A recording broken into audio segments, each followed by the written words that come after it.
আমাদের ইউটিউব চ্যানেলে আমি তরুণ পারিয়াল তোমাদের সকলকে ক্লাস 12 এর সেমিস্টার 4 এর কস্টিং এন্ড ট্যাক্সেশন থেকে একটি নতুন ভিডিও নিয়ে তোমাদের মুখোমুখি হাজির হয়েছে। আজকের এই ক্লাসে আমরা কস্টিং এর যে সেকেন্ড ইউনিট রয়েছে অর্থাৎ ওভারহেডস উপরিব্যয় তার উপরে অনেকটা ডিটেইলসে আলোচনা করব, যেখানে আমরা উপরিব্যয়ের উপরে বেশ কিছু অঙ্ক করব। যেহেতু এই পুরো টপিক থেকে অঙ্কটাই মোস্ট ইম্পর্ট্যান্ট, বাকি যে থিওরিটিক্যাল টপিকগুলো রয়েছে তোমরা ইজিলি বই থেকে মুখস্থ করে বা দেখে নিয়ে কভার করতে পারবে, বাট অঙ্কগুলো একটুখানি ক্রিটিক্যাল লেভেলে রয়েছে। এই অঙ্কগুলো তোমাদের পরীক্ষায় আসতে পারে, তাই সেই সমস্ত ইম্পর্টেন্ট ম্যাথমেটিক্যাল প্রবলেম সলিউশনের উপরে আজকের এই ক্লাসে আমি ডিটেল তোমাদের সাথে শেয়ার করতে চলেছি। তাই ভিডিওটিকে তোমরা লাস্ট অবধি অবশ্যই দেখবে এবং অবশ্যই ভিডিওটিকে লাইক অ্যান্ড শেয়ার করবে। তোমরা যারা চ্যানেলে নতুন এবং এখনো তোমরা যারা চ্যানেলটিকে সাবস্ক্রাইব করোনি, তাহলে অবশ্যই চ্যানেলটিকে সাবস্ক্রাইব করবে আর পাশে থাকা অল নোটিফিকেশন বেল আইকনকে প্রেস করে দেবে সমস্ত নতুন টপিকের আপডেট পাওয়ার জন্য। আর অবশ্যই তোমরা কমেন্ট করবে, তোমাদের কোনো ডাউটস, কোয়ারিজ বা কোনো কোশ্চেন থাকলে অবশ্যই সেটা কমেন্ট বক্সে উল্লেখ করবে। তাহলে চলো দেরি না করে শুরু করা যাক।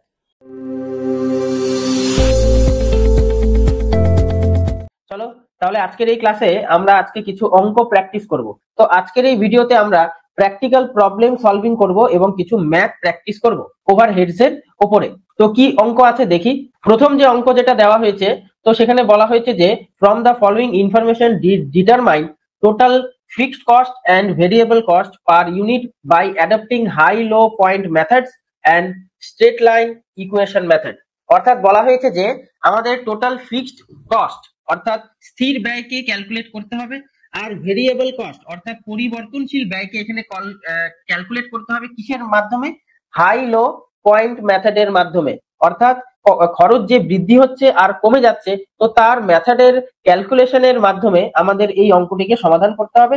আর আরেকটা মেথডের কথা বলেছে, সেটা হচ্ছে স্ট্রেট লাইন ইকুয়েশন মেথড। তো এই দুটো মেথডের মাধ্যমে অঙ্কটিকে সমাধান করতে হবে, যেখানে আমাদের বেশ কিছু ফ্যাক্টর দেওয়া হয়েছে। যেমন প্রোডাকশন ইন ইউনিটস বলেছে 800, আর অ্যাক্টিভিটি মানে লেভেল অফ অ্যাক্টিভিটিস বলেছে 800 আর 1000। প্রোডাকশন আওয়ার্স বলেছে কত ঘন্টা প্রোডাকশন হয়েছে 4000, 5000। রিপেয়ার্স এন্ড মেইনটেনেন্স চার্জেস এখানে দেওয়া হয়েছে 13000 আর 13750। আমরা যদি অঙ্কটিকে যদি সমাধান করি তাহলে কিভাবে হবে দেখো। প্রথমে আমরা হাই লো পয়েন্ট মেথডকে এখানে ক্যালকুলেট করব। ক্যালকুলেট করার জন্য কি করতে হবে? প্রথমে আমাদের ভেরিয়েবল কস্ট পার আওয়ারকে বের করতে হবে। ভেরিয়েবল পরিবর্তনশীল কস্ট পার আওয়ার, ঠিক আছে, পরিবর্তনশীল যে ব্যয়, তো সেই ব্যয়ের পার ঘন্টায় কতখানি হচ্ছে, তো সেটাকে আগে বের করতে হবে। তার জন্য কি করব? তার জন্য আমাদের করতে হবে কস্ট ডিভাইডেড বাই আওয়ার্স করতে হবে। যত খরচ হয়েছে তার সাথে ঘন্টাকে দিয়ে এখানে ভাগ করে দিতে হবে। তাই এখানে কি করব? একসাথে 13750 মাইনাস 13000 ভাগ করে দেব 5000 মাইনাস 1000। 13750 আর 13000 মাইনাস করলে হয় 750 ডিভাইডেড বাই এখানে 1000, 5000 মাইনাস 4000 করলে, তাহলে এই দুটোকে যদি আমরা ভাগ করে দিই, অর্থাৎ 750 ডিভাইডেড বাই 1000 যদি করে দিই, তাহলে কত হচ্ছে? 0.75 পার আওয়ার্স দাঁড়াচ্ছে। ঠিক আছে, এটা কি বের হলো? এটা বের হলো ভেরিয়েবল কস্ট পার আওয়ার। ঠিক আছে, এবার আমরা এখানে বের করব টোটাল ভেরিয়েবল কস্ট কত হয়েছে। ঠিক আছে, মোট ভেরিয়েবল কস্ট এখানে কত হয়েছে, তো সেটা বের করতে হবে। তার জন্য ফর্মুলা কি আছে? Variable cost per hour into fixed hour. ভেরিয়েবল কস্ট পার আওয়ার অর্থাৎ এই যে আমরা এখান থেকে যে ভেরিয়েবল কস্ট পার আওয়ার যে বের করলাম 0.75 ঘন্টা পার ঘন্টা, তো সেটার সাথে ইনটু ফিক্সড আওয়ার যেটা রয়েছে, তো সেটাকে আমরা এখানে গুণ করব। তাহলে এই ভেরিয়েবল কস্ট পার আওয়ার কত হলো? 0.75 ইনটু 4000 কি এখানে? এটা হলো ফিক্সড আওয়ার। প্রথম শ্রেণীতে এই প্রথম সারিতে যেগুলো দেওয়া হয়েছে সেগুলো সবকটাই কিন্তু ফিক্সড কস্ট। ঠিক আছে, মানে এটা ফিক্সড, এটা হচ্ছে ফিক্সড ইউনিট, এটা হচ্ছে ফিক্সড আওয়ার, আর এটা হচ্ছে fixed repairing and maintenance charges. তাহলে সেই হিসাবে ফিক্সড আওয়ার এর সাথে আমরা কস্ট পার আওয়ার কে যদি গুণ করে দিই, অর্থাৎ 0.75 ইনটু 4000 করে দিলে এখানে দাঁড়ায় 3000। ঠিক আছে, যেটা কি ভেরিয়েবল কস্ট 3000 টাকা। এবার টোটাল কস্ট বের করতে হবে। টোটাল কস্ট বের করার জন্য কি করব? Fixed cost minus variable cost করব। ঠিক আছে, স্থির ব্যয় মাইনাস পরিবর্তনশীল ব্যয় করব। তাহলে স্থির ব্যয় কত? এখানে এই যে বলেছি প্রথম সারিতে যেগুলো রয়েছে সেগুলো সবকটাই হলো স্থির ব্যয়। তাহলে স্থির ব্যয় কত? রিপেয়ার এন্ড মেইনটেনেন্স চার্জেস এর মধ্যে উল্লেখ করা হয়েছে কত? 13000 মাইনাস ভেরিয়েবল কস্ট কত? আমরা এখান থেকে বের করলাম 3000 টাকা। দুটোকে মাইনাস করে দিলে হয় 10000 টাকা। তাহলে ভেরিয়েবল কস্ট পার ইউনিট কত হলো? দেখো আমরা অঙ্কের মধ্যে কিন্তু বেশ কিছু জায়গায় অনেক কয়টা জিনিস, অনেক কয়টা টপিককে আমাদেরকে একসাথে ক্যালকুলেশন করে বের করতে হবে। প্রথমে বের করলাম ভেরিয়েবল কস্ট পার আওয়ার, পার ঘন্টায় কতখানি পরিবর্তনশীল ব্যয় হচ্ছে, যার মধ্যে টোটাল কস্টকে টোটাল আওয়ার দিয়ে, টোটাল ব্যয়কে টোটাল ঘন্টার সাথে ভাগ করে দিলাম। তারপরে বের করলাম টোটাল ভেরিয়েবল কস্ট কত, মোট পরিবর্তনশীল ব্যয় কত। তার জন্য কি করলাম, যত পরিবর্তনশীল ব্যয় পার ঘন্টায় রয়েছে তার সাথে ফিক্সড স্থির যে ঘন্টা, কাজের যে স্থির ঘন্টা, তো সেটাকে গুণ করে দিলাম। সেখান থেকে টোটাল ভেরিয়েবল কস্ট পাওয়া গেল। এবার টোটাল কস্টের জন্য কি করছি, ফিক্সড কস্ট মাইনাস ভেরিয়েবল কস্টকে বিয়োগ করে দিলাম। ঠিক আছে, তো ফিক্সড কস্ট কত, কোশ্চেনেই বলেছে 13,000, আর মাইনাস ভেরিয়েবল কস্ট আমরা বের করেছিলাম 3,000, 10,000 টাকা হলো। এতদূর অব্দি ক্লিয়ার হলো। এবার তার পরবর্তী অংশে কি বলা হয়েছে, বলেছে যে ভেরিয়েবল কস্ট পার ইউনিট বের করতে হবে। ঠিক আছে, একটি প্রোডাক্ট উৎপাদন করতে, একটি দ্রব্য উৎপাদন করতে কত পরিবর্তনশীল ব্যয় হচ্ছে। তো তার জন্য কি করব, 5,000 ডিভাইডেড বাই 1,000। ঠিক আছে, 5,000 ডিভাইডেড বাই 1,000 করব। করলে এখানে কত দাঁড়াচ্ছে, 5,000 ঘন্টা। ঠিক আছে, 5,000 ডিভাইডেড বাই 1,000। কোথা থেকে পেলাম এই 1,000টা? 1,000টা পেয়েছি আমরা এখান থেকে। এই যে 5,000 মাইনাস 4,000, আমাদের যে দুটোর মধ্যে যে ভেরিয়েবল প্রোডাক্টের যে মানে প্রোডাকশনের যে ঘন্টা ছিল, মানে কত ঘন্টা প্রোডাকশন হয়েছে, কত ঘন্টা উৎপাদন হয়েছে, তো দুটোর মধ্যে যে পার্থক্য ছিল, একটা ছিল স্থির ঘন্টা, আরেকটা ছিল পরিবর্তনশীল ঘন্টা। তাই দুটোকে মাইনাস করে দিলে আমরা পেয়ে গেলাম 1,000 ঘন্টা। তাহলে ভেরিয়েবল কস্ট পার ইউনিট বের করতে হলে আমাদের এই যে পরিবর্তনশীল যে টোটাল প্রোডাকশনের যে আওয়ারটা ছিল, তো সেটার সাথে আমাদেরকে এখানে মাইনাস করে যে 1,000 পেলাম, তো সেটাকে ভাগ করে দিলে আমরা পেয়ে গেলাম ভেরিয়েবল কস্ট পার ইউনিট। তাই ভেরিয়েবল কস্ট পার ইউনিটের এখানে মানে এটা পেলাম ঘন্টা। এবার ঘন্টাকে আমাদের টাকায় কনভার্ট করতে হবে। তো টাকায় কনভার্ট করার জন্য কি করলাম, 5 ঘন্টা ইন্টু ভেরিয়েবল পার কস্ট পার আওয়ার, 0.75 পার আওয়ার ছিল। তাই কি করলাম, 5 ঘন্টার সাথে এই যে 5 ঘন্টা ইন্টু 0.75 করে দিলে হয় 3 টাকা 75 পয়সা। এটা কি বের হলো, ভেরিয়েবল কস্ট পার ইউনিট আমরা বের করলাম। এবার অঙ্কের আরো কিছু পার্ট আছে। এবার আমাদের এখানে আরেকটা মানে আমরা প্রথম সমাধানটা বের করে ফেললাম, কত, হাই লো পয়েন্ট মেথডের মাধ্যমে আমাদের কি কি বের হলো, ভেরিয়েবল কস্ট পার আওয়ার কত সেটা বের করলাম, টোটাল ভেরিয়েবল কস্ট কত সেটা বের করলাম, আর টোটাল কস্টের মাধ্যমে ভেরিয়েবল কস্ট পার ইউনিট কত হলো, তো সেটাকেও বের করে ফেললাম। অর্থাৎ আমাদের এই প্রথম প্রশ্নের সমাধান হয়ে গেল। এবার দ্বিতীয় প্রশ্নের মধ্যে বলেছে স্ট্রেট লাইন ইকুয়েশন মেথড।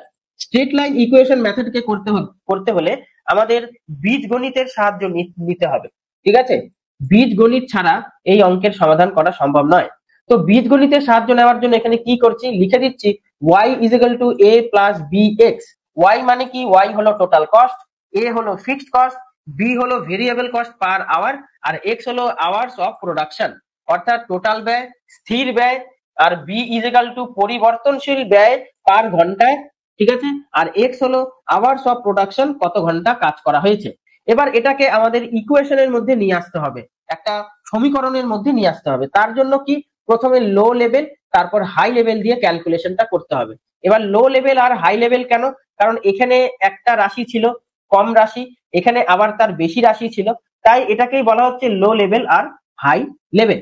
তাই এখানে লো লেভেলের জন্য কত বলা হয়েছে, আমরা এখানে কি ধরবো, লো লেভেলের জন্য আমাদের কোশ্চেনে বলা ছিল এই যে 13,000, 13,000-এর সাথে ছিল 4,000 আর 800। তাহলে এখানে সেটাই করছি, কি করব, 13,000 is equal to a plus 4,000 b, আর হাই লেভেল পরেরটা তার পাশের যে কলামটা যে দেওয়া ছিল কোশ্চেনের মধ্যে, অর্থাৎ 13,500 is equal to a plus 5,000 b। তাহলে ভেরিয়েবল কস্ট পার আওয়ার্স তাহলে কত হচ্ছে, এই দুটোকে এবার একসাথে নিয়ে আসতে হবে।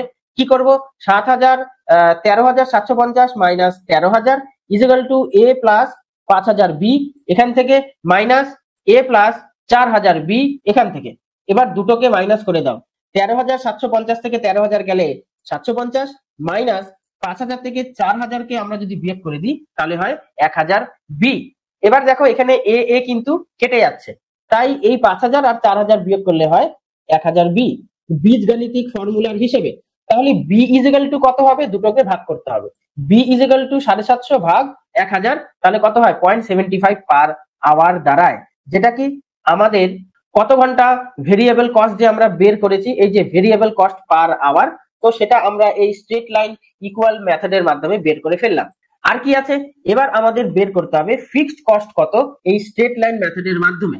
তার জন্য কি করছি, ফিক্সড কস্ট কত 13,000, এই যে বা সাইডের যে কলামটা ছিল যেখানে 13,000, 8,000 আর 4,000 পরপর ছিল, তো সেখান থেকে আমরা কি করলাম 13,000 নিলাম is equal to a plus 4,000 into 0.75। আমরা এখান থেকে যে বের করে ফেললাম 0.75 আওয়ার্স, তো সেটাই এখানে উল্লেখ করে দিলাম। তাহলে 13,000 ইজিক্যাল টু a প্লাস 3,000। 3,000 কেন, 4,000 ইন্টু 0.75 করলে এখানে হয় 3,000। তাই 13,000 প্লাস a প্লাস 3,000 মানে a ইজিক্যাল টু, তাহলে a এর সাথে যদি সমীকরণ করি তাহলে কত হবে, a is equal to 13,000 minus 3,000 is equal to 10,000, যেটা কি ফিক্সড কস্ট। এবার ভেরিয়েবল কস্ট পার ইউনিট কত স্ট্রেট লাইন মেথডের মাধ্যমে, 13,750 minus 13,000 is equal to a plus 8,000 b minus a plus 1,000 b। কোথা থেকে পেয়েছি, এগুলো পেয়েছি এই যে এখান থেকে 8,000 b, আর আমরা এখান থেকে যে মাইনাস যে করেছিলাম 1,000, তো সেটাই এখানে ঘুরে ফিরে বসানো হয়েছে। তো কিভাবে হচ্ছে দেখো, এখানে হলো 800 b, a plus 800 b minus a plus 1,000 b। তাহলে এ এখানে মাইনাস হয়ে গেল, কেটে গেল, তাহলে বাকি থাকলো কত, 13,750 থেকে 13,000 বিয়োগ করলে 750 ইজিক্যাল টু, এখানে তাহলে কত কত করছি 1,000 বি মাইনাস 8,000 বি, কত হয় 1,000 মাইনাস 8,000 200, 1,000 মাইনাস 800 কত 200, তাহলে 750 ইজিক্যাল টু 200 বি করলে, সুতরাং বি ইজিক্যাল টু এখানে কি করছি 750 ভাগ করে দিচ্ছি কার সাথে, 200 কে দিয়ে। ঠিক আছে, 750 ভাগ 200 করলে হয় 3 টাকা 75 পয়সা। বোঝা গেল, এই পুরো অঙ্কের সমাধানটা এখানে করিয়ে দিলাম। যদি নোট ডাউন করতে চাও তাহলে নোট ডাউন করে নিতে পারো। চলো এবার পরের অঙ্কটাতে কি আছে দেখি। এবার এখানে আরো কিছু সমাধান এখানে দেওয়া হয়েছে, বলা হয়েছে the following are the maintenance cost incurred in a machine shop per quarter with corresponding machine hours. অর্থাৎ কি কি বলেছে, যে কিছু মেইনটেনেন্স কস্টের কথা এখানে উল্লেখ করা হয়েছে যেগুলো ইনকার্ড হয়েছে। ঠিক আছে, ইনকার্ড বলতে এগুলো এখানে খরচগুলোকে এখনো অংশগ্রহণ করানো হয়নি, খরচগুলো মানে ক্যালকুলেট করা হয়নি, খরচগুলো ক্যালকুলেট হবে। তো কিসের জন্য, এ মেশিন শপ, ঠিক আছে, একটা মেশিনের জন্য, কিসের জন্য, per quarter with corresponding machine hour, অর্থাৎ প্রতিদিন যে মেশিন যে চলছে, তো কত ঘন্টা মেশিন চলছে আর মেশিনের মেইনটেনেন্স কস্ট কত, তো তার উপরে এই পুরো অঙ্কটা দেওয়া হয়েছে। বলা হয়েছে যে এপ্রিল মাসে মেশিন চলেছে 2400 ঘন্টা আর মেইনটেনেন্স কস্ট ছিল 3,400 টাকা। মে মাসে মেশিন কাজ করেছে 1800 ঘন্টা আর মেইনটেনেন্স কস্ট ছিল 2800 টাকা। ঠিক একই রকম ভাবে জুনে মেশিন কাজ করেছে 1900 ঘন্টা আর মেইনটেনেন্স কস্ট ছিল 2900 টাকা। তাহলে সেই হিসাব করলে analysis the maintenance cost which is semi variable into fixed and variable elements. অর্থাৎ এখানে সেমি ভেরিয়েবল থেকে ফিক্সড আর ভেরিয়েবল এলিমেন্টকে এখানে ক্যালকুলেট করতে বলা হচ্ছে অ্যাজ পার মেইনটেনেন্স কস্ট। ঠিক আছে, আমাদের যে মেইনটেনেন্স যে কস্ট রয়েছে, মেইনটেইন করার জন্য যে খরচের কথা এখানে উল্লেখ করা হয়েছে, তো সেই ভিত্তিতে যে সেমি ভেরিয়েবল যে কস্ট রয়েছে অর্থাৎ অর্ধ পরিবর্তনশীল খরচ, তো তার সাথে পরিবর্তনশীল এবং মানে স্থির এবং পরিবর্তনশীল উপাদানগুলোর খরচ এখানে কতখানি হলো, তো সেটাকে ক্যালকুলেট করতে বলা হয়েছে। কিভাবে করব, অঙ্কটাকে করতে হলে আগে সবার প্রথমে একই রকম ভাবে লাস্ট অঙ্কতে আমরা যেটা দেখলাম হাইয়েস্ট আর লোয়েস্ট অ্যাক্টিভিটি লেভেলকে এখানে ক্যালকুলেট করতে হবে। তো হাইয়েস্ট ওয়ার্কিং আওয়ার কত ছিল 2400 ঘন্টা, সেটা কবে, এপ্রিল মাসে, আর তার খরচ কত ছিল 3400। কোথা থেকে পেলাম, এই যে এখানটায় দেওয়া আছে, এই যে 2400 তা টোটাল মেশিনের ওয়ার্কিং আওয়ার আর তার মেইনটেনেন্স কস্ট হলো 3400। ঠিক আছে, তাহলে লোয়েস্ট আওয়ার কত 1800 মে মাসে, তাহলে কস্ট কত 2800। তাহলে ফাইন্ড দা ডিফারেন্স, এই দুটো কস্টের মধ্যে যে ডিফারেন্স, তো সেটাকে আগে ক্যালকুলেট করতে হবে। তাহলে কি লিখবো, ডিফারেন্স ইন কস্ট কত হবে 3,400 মাইনাস 2,800 কত হয় 600 টাকা। ডিফারেন্স ইন আওয়ার্স, ঠিক আছে, ঘন্টার মধ্যে কত পার্থক্য হলো, তাহলে 2400 মাইনাস 1800 ইজিক্যাল টু 600 ঘন্টা।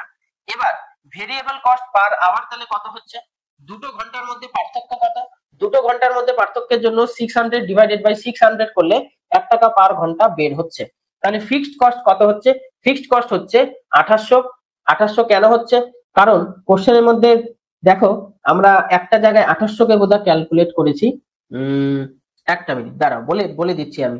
এই যে 1800 আর 2800, ঠিক আছে, এই যে 1800 আর 2800 টাকা যে মেনটেনেন্স কস্ট ছিল, তো সেটার সাথে আমরা এখানে কি করলাম, 2800 মাইনাস 1 ইন্টু 1800, ঠিক আছে, 2800 মাইনাস 1 ইন্টু 1800 করলে কত হয়, হয় 1000 টাকা। কারণ 1800 কে 1 দিয়ে গুণ করলে 1800ই হবে, তার সাথে 2800 কে মাইনাস করলে 1000 টাকা বের হয়ে যাচ্ছে। এটা কি, এটা হলো ফিক্সড কস্ট। তাহলে আমাদের কোশ্চেনের মধ্যে কি বলা ছিল, কোশ্চেনের মধ্যে বলেছে যে ফিক্সড কস্ট আর ভেরিয়েবল কস্ট কত, তো সেটা ক্যালকুলেট করো।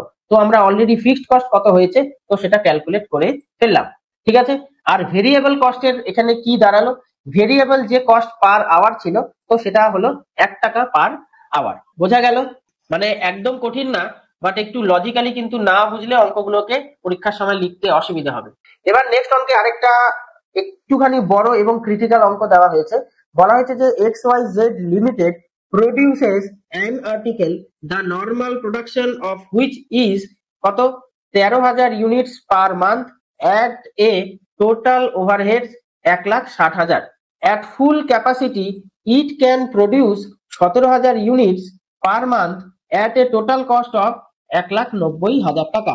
এবার বের করতে বলেছে যে calculate average overhead cost per article under normal operating condition, average article overhead per article আর টোটাল ফিক্সড ওভারহেডস।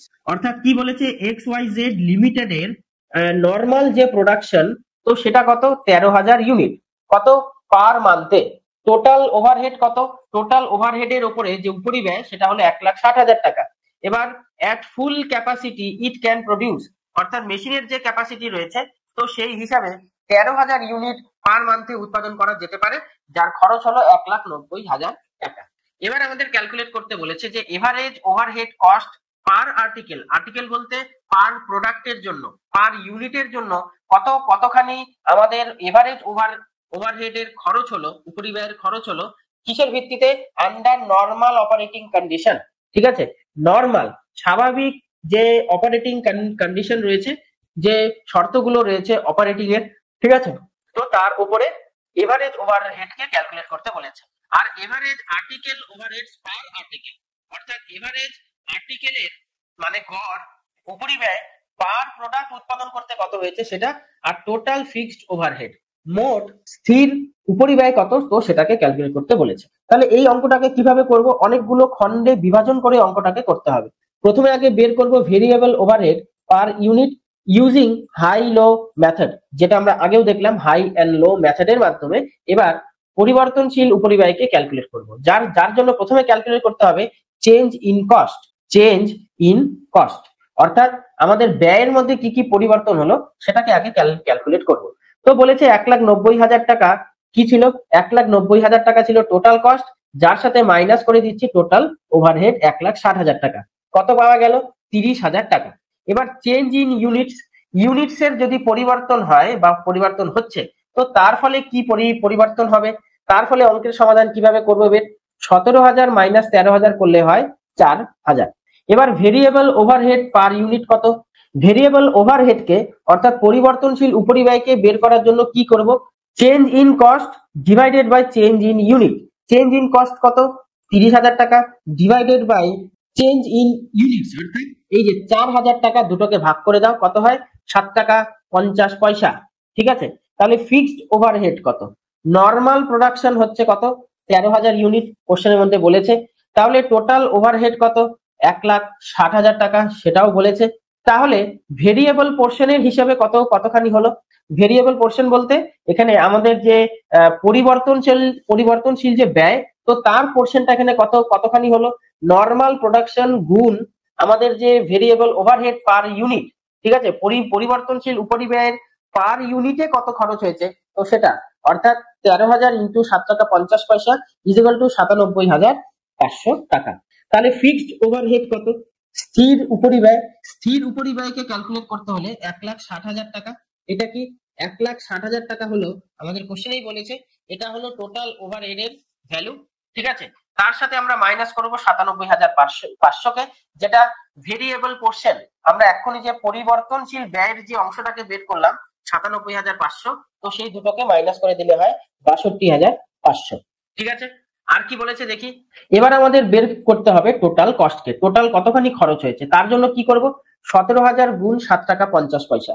এবার প্রশ্ন হলো যে 17,000 কোথা থেকে এলো, সেটাও দিচ্ছি বলে, একটা মিনিট দাঁড়াও। 17,000 এখানে এই কোশ্চেনের মধ্যে বলেছে ইট ক্যান প্রডিউস, অর্থাৎ 17,000 উৎপাদন করা যায়, মানে 17,000 ইউনিট উৎপাদন করা যায় into variable cost per hour. ঠিক আছে, into variable overheads per unit কত হচ্ছে 7 টাকা 50 পয়সা। তাহলে এখানে সরাসরি কি কি করব, 17,000 ইন্টু 7 টাকা 50 পয়সা প্লাস 62,500। 62,500 কি সেটাও দিচ্ছি বলে, 62,500 হলো আমরা এখান থেকে ফিক্সড ওভারহেড যে বের করলাম 62,500। তো সেটাই সরাসরি আমাদের এখানে অঙ্কের মধ্যে সমাধান হয়ে গেছে। তাই 17,000 ইন্টু 7 টাকা 50 পয়সা করলে হয় 1,27,500। তার সাথে আমরা যোগ করে দিচ্ছি কত, 62,500 কে যোগ করে দিলে কত দাঁড়ায়, 1,90,000 টাকা দাঁড়ায়। এবার তাহলে এভারেজ ওভারহেড কস্ট কত, এভারেজ ওভারহেড বের করতে হলে আমরা যে টোটাল কস্ট বের করলাম তার সাথে ভাগ করে দিতে হবে কত, ভাগ করে আমাদের দিতে হবে যে কতখানি প্রোডাক্ট উৎপন্ন হয়েছে বা কতখানি ইউনিট এখনো উৎপাদন হচ্ছে।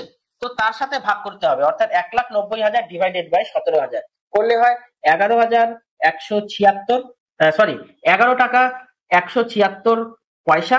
সেটাকে রাউন্ড অফ করে দিলে 11 টাকা 18 পয়সা বের হয়ে যায়, কারণ এই যে 17-র পরে 6 আছে সেটাকে 1 দিয়ে যোগ করে দিলে 18 টাকা হয়ে যাচ্ছে। বোঝা গেল? অর্থাৎ এই অঙ্কটার মধ্যে আমরা কি কি করলাম, অঙ্কটার মধ্যে আমাদের বলা ছিল যে নর্মাল প্রোডাকশন হয়েছে 13,000, ঠিক আছে, পার মান্থে, যেখানে টোটাল ওভারহেড ছিল 1,60,000 টাকা, আর প্রোডাকশন এখানে করা যেত পার মান্থে 17,000 পার ইউনিট। তাহলে টোটাল কস্ট যদি 1,90,000 টাকা হয়, তাহলে এভারেজ ওভারহেড কস্ট কত আর এভারেজ আর্টিকেল ওভারহেড কস্ট কত, তো সেটাকে বের করতে বলেছে। তার জন্য কি করলাম, ভেরিয়েবল ওভারহেড পার ইউনিটকে আমরা লো আর হাই মেথডের মধ্যে দিয়ে এটাকে বিয়োগ করে দেবো। কিভাবে, আবার বলে দিচ্ছি। চেঞ্জ ইন কস্ট, কস্টের মধ্যে যে পরিবর্তন হয়েছে সেটার জন্য 1,90,000 মাইনাস 1,60,000 করে দিলাম। কেন, কারণ পার ইউনিটে যে টোটাল ওভারহেড ছিল তো তার সাথে টোটাল যে কস্ট ছিল তো সেটাকে বিয়োগ করে দিলাম, বিয়োগ করে দিলে পেয়ে গেলাম 30,000 টাকা। এবার চেঞ্জ ইন ইউনিটের কথা বলেছে, ইউনিটের মধ্যে কি কি পরিবর্তন হয়েছে সেখানেও পরিবর্তন এসছে। 17,000 পার ইউনিট আমরা মানে কি করেছি, সেখানে প্রোডাকশন করেছি 17,000 ইউনিটকে, আর 13,000 এখান থেকে আমরা কোনটা পেলাম, 13,000, 17,000 থেকে 13,000 বলতে এখানে নর্মাল যে প্রোডাকশনের যে ইউনিট তো সেটাকে বোঝানো হয়েছে। তাই 17,000 মাইনাস 13,000 করলাম, 4,000 এখানে কি পেলাম, চেঞ্জ ইন ইউনিটস পেয়ে গেলাম। এবার ভেরিয়েবল ওভারহেড পার ইউনিট কত, পরিবর্তনশীল উপরিব্যয় 30,000 ডিভাইডেড বাই 4,000। ঠিক আছে, 30,000 কোনটা, চেঞ্জ ইন কস্ট, আর 4,000 কোনটা, চেঞ্জ ইন ইউনিটস। তো দুটোকে ভাগ করে দিলে পেয়ে গেলাম 7 টাকা 75 পয়সা, 7 টাকা 50 পয়সা। এবার ফিক্সড ওভারহেডের জন্য আমাদের কি করতে হতো, ফিক্সড ওভারহেডের জন্য নর্মাল প্রোডাকশনকে টোটাল ওভারহেডস এর সাথে এখানে বের করতে হবে। তার জন্য কি করব, নর্মাল প্রোডাকশন এখানে দেওয়া হয়েছে 13,000 আর টোটাল ওভারহেডস দেওয়া হয়েছে 1,60,000। তাহলে ভেরিয়েবল পোর্শন এর মধ্যে কি থাকবে, 13,000 ইন্টু 7 টাকা 50 পয়সা মানে 97,500। আর ফাইনাল ওভারহেড এর মধ্যে কি থাকবে, যে ফিক্সড যে ওভারহেড তো সেখানে 1,60,000 মাইনাস 97,000, 1,60,000 হলো টোটাল ওভারহেড, মাইনাস করে দিলাম ভেরিয়েবল পোর্শনকে, তাহলে বেরিয়ে গেল 62,500। ঠিক আছে, এবার 62,500 এর সাথে আমাদের টোটাল কস্ট কেও বের করতে হবে, অর্থাৎ 17,000 ইন্টু 7.50 রুপিস প্লাস 62,500। তাই 7 টাকা 50 পয়সার সাথে 17,000 কে গুণ করে দিলে হয় 1,27,500 প্লাস 62,500 ইকুয়াল টু 1,90,000। তাহলে এভারেজ ওভারহেড কস্ট কত, 1,90,000 ডিভাইডেড বাই 17, ঠিক আছে, ডিভাইডেড বাই 17,000। তাহলে 1,90,000 এর সাথে 17,000 কে আমরা যদি ভাগ করে দিই তাহলে কত পেলাম, 11 টাকা 176, অর্থাৎ এটাকে রাউন্ড অফ করে দিলে হয় 18 টাকা 76 বা 75, মানে 11 টাকা 18 পয়সা। ঠিক আছে, 11 টাকা 18 পয়সা আমরা কোথা থেকে পেলাম, এটা পেলাম এই যে এখান থেকে 11 টাকা 176, রাউন্ড অফ করে দিলাম, 11 টাকা 18 পয়সা পেয়ে গেল। আচ্ছা, তো তিনটে অঙ্ক করলাম, এবার 4 নম্বর অঙ্কটাতে দেখি কি বলছে। Units produced and overheads incurred during the two periods were as follows. ঠিক আছে, অর্থাৎ কতখানি ইউনিট প্রোডাকশন হয়েছে, উৎপাদন হয়েছে, আর ওভারহেডস কতখানি ইনকার্ড হয়েছে। ইনকার্ড মানে কি, আমার এখনো খরচাটি আমি আমার অ্যাকাউন্টস এর মধ্যে দেখাইনি, আমার বুকস অফ অ্যাকাউন্টসে আমি এখনো দেখাইনি, যেটা ভবিষ্যতে আমার অ্যাকাউন্টসে আমি দেখাবো। ঠিক আছে, তো সেই কথাটি এখানে, তো তাকে এখানে বলা হয়েছে ইনকার্ড। ঠিক আছে, তো এপ্রিল মাসের যে ইউনিট প্রোডাকশন ছিল, কতখানি ইউনিট উৎপাদন করেছে, 20,000, আর ওভারহেডস কত ছিল, উপরিব্যয় 60,000। তাহলে মে মাসের এখানে কতখানি প্রোডাকশন হয়েছে, 22,000, আর ওভারহেডস কত ছিল, উপরিব্যয় 63,000। তাহলে সেই হিসাবে আমাদের ক্যালকুলেট করতে বলেছে টোটাল ফিক্সড ওভারহেডস কত, স্থির উপরিব্যয় কত, আর ভেরিয়েবল ওভারহেডস পার ইউনিট কত, অর্থাৎ পরিবর্তনশীল উপরিব্যয়ের পার ইউনিটে কতখানি খরচ হয়েছে সেটা ক্যালকুলেট করতে বলেছে। তার জন্য কি করব, প্রথমে চেঞ্জ ইন ওভারহেডস দেখব, অর্থাৎ দুটোর মধ্যে যে পরিবর্তন দুটো মাসে, তো সেটাকে আগে মাইনাস করব। দেখেছো, প্রত্যেকটা অঙ্কের মধ্যেই কিন্তু আমরা দুটো মাসের পরিবর্তনকেই মাইনাস করছি, তাই এখানেও তাই করব, চেঞ্জ ইন ওভারহেডস, ওভারহেডস এর মধ্যে দুটো মাসের মধ্যে যে পরিবর্তন, তো সেটাকে আমরা মাইনাস করে দেব। তাই 63 মাইনাস 60 করলে কত হয়, 3, অর্থাৎ 3,000 টাকা। তাহলে চেঞ্জ ইন ইউনিটস, ইউনিটস এর মধ্যে কি কি চেঞ্জ হলো সেটাকেও তাহলে মাইনাস করতে হবে দুটো মাসের মধ্যে। তাই 22,000 মাইনাস 20,000 কত হয়, 2,000 টাকা, মানে 2,000 ইউনিট। এবার ভ্যারিয়েবল ওভারহেডস পার ইউনিট, পরিবর্তনশীল ওভারহেড পার ইউনিটের জন্য তাহলে কত হলো, দুটো যে পরিবর্তন ছিল, মানে দুটো পরিবর্তন বলতে আমাদের এখানে কি কি পেলাম, আমরা একটা পেলাম 3,000 টাকা, যেটা চেঞ্জ ইন ওভারহেডস, এই যে ওভারহেডস এর মধ্যে উপরিব্যয়ের মধ্যে যেটা এখানে পার্থক্য ছিল 3,000 টাকা, তো সেটা এখান থেকে পেলাম। আর কি পেলাম, ইউনিট প্রোডাকশন, ঠিক ঠিক আছে, কতখানি ইউনিট আমরা মানে উৎপাদন করেছি, কতখানি ইউনিট, কতখানি দ্রব্য উৎপাদন করা হয়েছে, তো সেখানেও আমরা 2,000-এর একটা ডিফারেন্সেস পেয়েছি। তো এই দুটোকে এবার ভাগ করে দেবো, অর্থাৎ ভেরিয়েবল ওভারহেডস পার ইউনিট বের করতে হলে আমাদের টোটাল যে মানে গড় যে ওভারহেড ছিল, তো তার সাথে গড় যে ইউনিট আমরা ইউজ করেছি বা কনজিউম হয়েছে, তো সেটাকে ভাগ করতে হবে। তাই 3,000 ভাগ 2,000 করলে হয় 1 টাকা 50 পয়সা পার ইউনিট। এটা কি, ওভারহেড পার ইউনিটের খরচ। এবার ফিক্সড কস্টকে আমাদের ক্যালকুলেট করতে হবে, যে স্থির ব্যয় কি কি ছিল। যেখানে আমাদের টোটাল কস্ট দেওয়া হয়েছে 60,000 টাকা, এটা কি ফিক্সড কস্ট। ঠিক আছে, তাহলে ভেরিয়েবল পার্ট এখানে কত হবে, ভেরিয়েবল কস্ট তাহলে এখানে কি দেখাবো, ভেরিয়েবল কস্ট হবে 20,000 ইউনিট ইন্টু 1 টাকা 50 পয়সা, 20,000 ইউনিট ইন্টু 1 টাকা 50 পয়সা। 20,000 কোথার থেকে, এই যে এপ্রিল মাসের থেকে। কেন, কারণ এটা ফিক্সড কস্ট। ঠিক আছে, এটা হলো ফিক্সড কস্ট। তো এখানে কি করছি, 20,000 ইউনিটের সাথে 1 টাকা 50 পয়সা পার ইউনিটকে আমরা গুণ করে দিচ্ছি, গুণ করে দিলে আমরা পেয়ে গেলাম 30,000। এটা কি ভেরিয়েবল কস্ট। ঠিক আছে, এবার ফিক্সড কস্টকে আমাদের ক্যালকুলেট করতে হবে, যার জন্য কি করব, আমাদের যে ফিক্সড ওভারহেড ছিল এই যে 60,000, তার সাথে মাইনাস করব ফিক্সড ভেরিয়েবল কস্টকে। এই যে 30,000 ফিক্সড ভেরিয়েবল কস্ট এখান থেকে বের করেছি, সেটাকে মাইনাস করে দিলে 60 মাইনাস 30 করলে হয় 30,000। এটা ফিক্সড কস্ট। এবার আর কি আছে দেখি। আচ্ছা, অঙ্কের সমাধান শেষ। ঠিক আছে, এই যে 4 নম্বরের যে অ্যান্সার ছিল, তো তার মানে যে কোশ্চেন ছিল, তো সেটার আমরা অ্যান্সার এখানে বের করে ফেললাম। যদি এখানে কোশ্চেনে যদি এরকম ভাবে যদি থাকে যে আমার কাছে এতখানি ইউনিট উৎপাদন হয়েছে, আমার উপরিব্যয় এতখানি হয়েছে, এপ্রিল মাসে এত, মে মাসে এত, তখন আমাদের অঙ্কটা শুরুই করতে হবে মাইনাস করে। দুটো মাসের মধ্যে যে মাইনাস, উপরিব্যয়ের মধ্যে আর ইউনিট উৎপাদনের মধ্যে, তো সেই দুটোকে এখানে মাইনাস করে দিয়ে আমাদের অঙ্কের পুরো সমাধানটা বের করতে হবে। তাহলে এখানে ফিক্সড কস্ট তাহলে কত দাঁড়ালো, ফিক্সড কস্ট এখানে দাঁড়ালো 60,000 মাইনাস 30,000 ইকুয়াল টু 30,000 টাকা হলো ফিক্সড কস্ট। বোঝা গেল। এবার আরেকটা অঙ্ক দেখি তাহলে। এই অঙ্কটাও একটুখানি বড়, তবে তেমন একটাও বড় নয়, মোটামুটি করার মতো আছে। তো বলেছে the repairs and maintenance of machinery is a factory is found to be semi-variable cost having some relationship with the number of machine hours run. It was 35,000 during November 2025 for 7,500 machine works, 7,500 machine hours worked and 30,800 for December 2025 when only 5,400 machine work were 4,000 মানে 5,400 machine hours war work কাজ করছে। তাহলে calculate the budget cost of repairs and maintenance for January 2026 when 6200 machine work hours are accepted to be worked.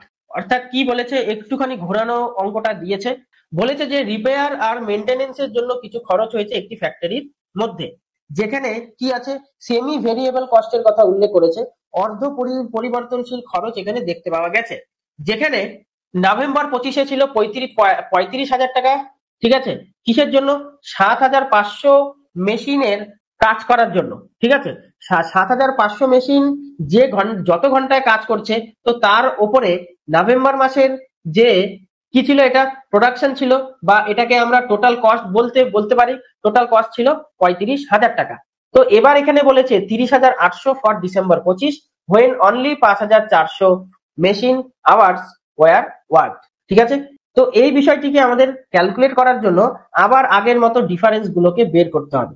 তো difference কিভাবে করবো বের? Same একই রকম ভাবে difference in cost 35,000 minus 30,800 is equal to 4200।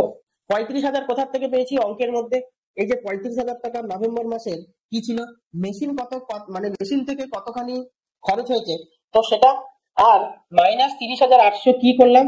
Minus 30,800 এখানে করলাম যে আমাদের যে পুরনো যে মেশিন গুলো ছিল, যেগুলো ওয়ার্ক করছে, তো তার সাথে এখানে মাইনাস করে দিলাম। মাইনাস করে দিলে কি দাঁড়ালো?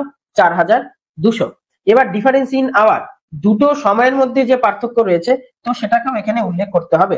তো দুটো সময়ের মধ্যে পার্থক্য কি? একটা জায়গায় 7,500 মাইনাস 5,400, 7,500 মাইনাস 5,400 কত হচ্ছে? 2,100 ঘন্টা।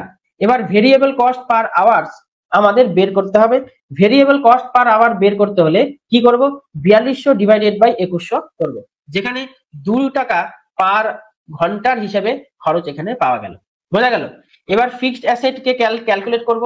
Total cost minus variable cost per hour into hour. ঠিক আছে, অর্থাৎ টোটাল কস্ট আমাদের কত ছিল? 30,800 মাইনাস আমাদের ভিজিবল মানে ভেরিয়েবল কস্ট কত ছিল? ভেরিয়েবল কস্ট এখানে ছিল 5,400। কোথা থেকে পেয়েছি? এটা আমরা অঙ্কের মধ্যেই পেয়েছি 5,400। এই যে 5,400-র সাথে আমরা এখানে কি করছি? ইনটু 2 দিয়ে গুণ করে দিচ্ছি। কেন? কারণ ভেরিয়েবল কস্ট পার আওয়ার এখানে 2 বলা হয়েছে। ঠিক আছে, তাহলে আমরা এখানে কি করলাম?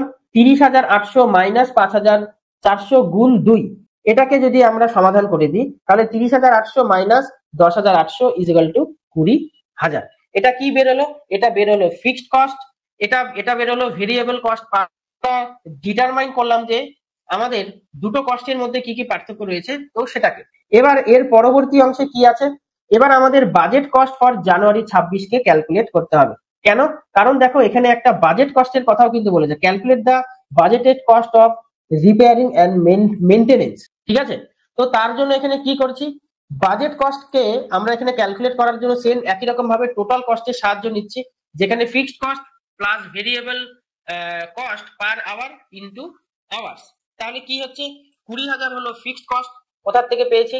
সেই 20,000টা আমরা পেলাম এখান থেকে। এই যে ফিক্সড কস্ট, টোটাল কস্ট, এই যে 20,000 টাকাটা আমরা এখান থেকে পেয়ে গেলাম। তার সাথে কি করতে হবে? যোগ করতে হবে 2 ইন্টু 6,500 কে।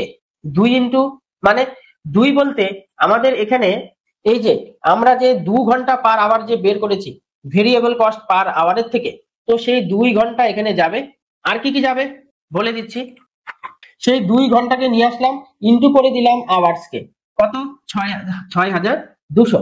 তো এই আওয়ার্সটা কিভাবে এলো? 6,200। 6,200 আমাদের কোশ্চেনের মধ্যে বলেছে এই যে budget cost and repair maintenance for January 2024 January 2026 হয়ে 6,200 machine hours are expected to be recorded. ঠিক আছে, তো সেই কথাটি বা সেই সূত্র ধরেই এখানে এত কিছু অঙ্ক বের করতে হলো। তাহলে 20,000 plus variable cost per hour কত? 2 ইন্টু আওয়ার্স কত? 6,200।